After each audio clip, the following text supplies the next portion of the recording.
The idea of accidental was that the world has evolved in the way that it has because of a series of technological revolutions. And as technologies evolve, they tend to favor specific geographies. So the best example is probably deep water navigation.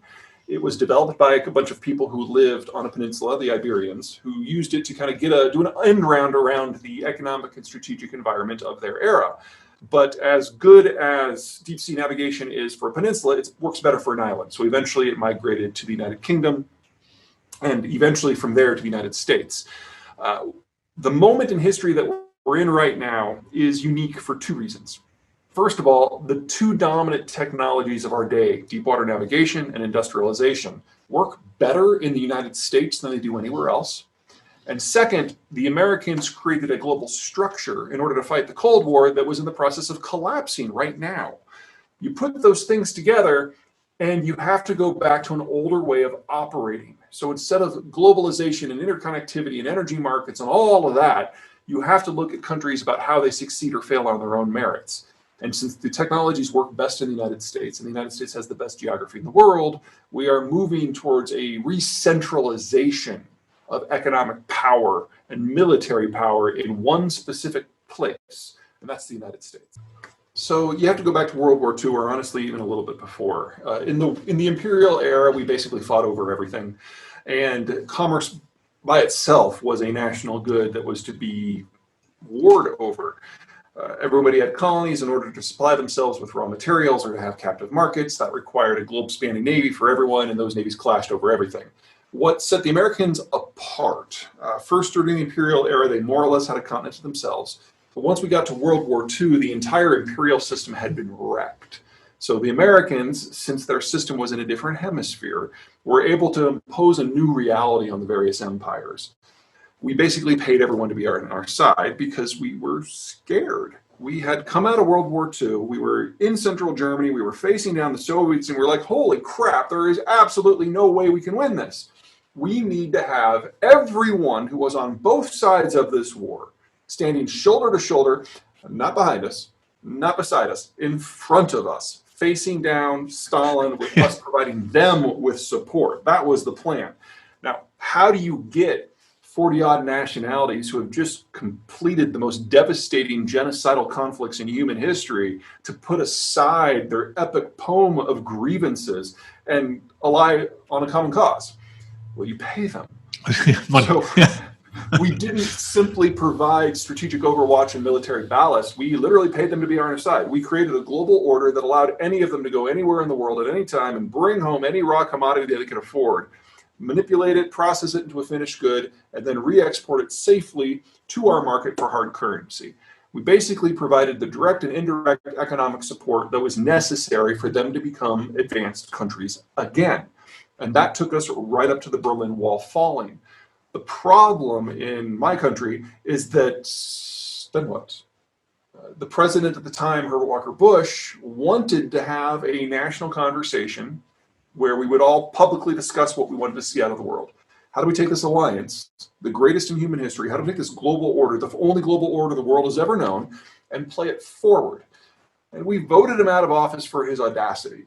And we then consistently voted for people who had absolutely no interest in foreign affairs, and that has brought us to where we are today. I would say that everything happened between 1989 and 1992 kind of falls in that bucket, including the first Bush presidency. Because that was the point in history where the United States honestly was just directly making the decisions for everyone, and no one really pushed back about it. Nuclear war tends to focus minds, and having somebody at the helm who was like, okay, we won this conflict. We no longer have to be in a system of mutually assured destruction. Let's now have a conversation about what's next. And for the deafening silence on both the domestic front in the United States and the global front as to what's next gave us the chaos of the 1990s. Now, for people in the financial industry, that chaos was fantastic because it was kind of like an entirely new frontier opened up globally. And it was the only decade in American history where Americans were not convinced that the end was nigh. It's like that's our one optimistic point on the world writ large. It was a great decade, but eventually it passed. And the Americans continued to provide the global system, and so other countries started taking advantage of that. Some were allies, some were foes. Some have evolved into something greater. But what's happened now is that so many countries have become so dependent upon that system that when the Americans leave, and they are leaving, that system can no longer support them. And that's the challenge we face today. And that was the challenge back in January before any of us had heard of coronavirus. And what coronavirus is doing is just kind of kicking all of this into high speed. Well, the origin was ultimately in the Bretton Woods Conference in 1944. That's when the Americans met with all of the various allies to decide what the route forward was going to be. Everybody expected us to impose a new empire on everyone and start extracting costs. Instead, we did the opposite, started paying everybody to be on our side. That carried through the entire Cold War system right up until the end. I'm sure I lost my thread. Where was I going after that? So for the Americans, the strategic rationale for the order ended when the wall fell in 1989, and we thought we were going to have a transition to something new. We never did. The 90s were a fun decade for everybody, but when we got to 2001, that was the moment where the Americans started to really question things, and we started seeing pushback across the American political system, left, right, center, and both fringes. So in 2001, three things happened.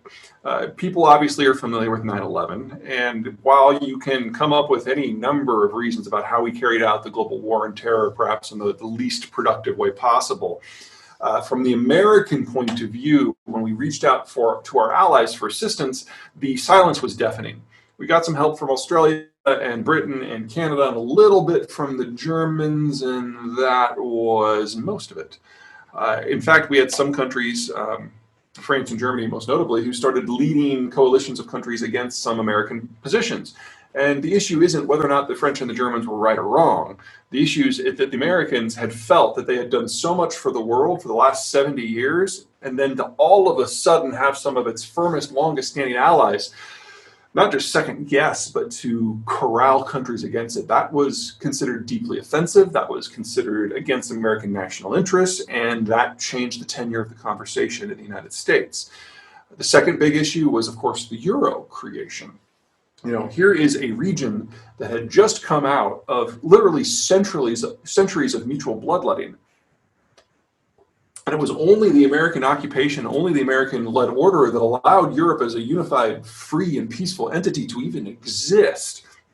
And for some of the not so unstated authors of the euro system to say the primary reason of this is to displace the US dollar as the global currency, that was rude. And it colored everything that happened in American policymaking from then on. The third big event was with the Chinese, with the EP-3 spy plane incident.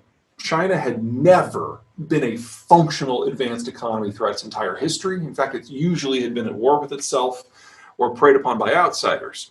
The global order changed that. And the Nixon-Mao summit didn't simply bring the Chinese over to the American side in the Cold War. It set the Chinese up for the economic boom they've experienced since 1989. And for the Chinese to be dicking around in the West Pacific, when it's the US Navy that allowed the Chinese economy to interact with the rest of the world,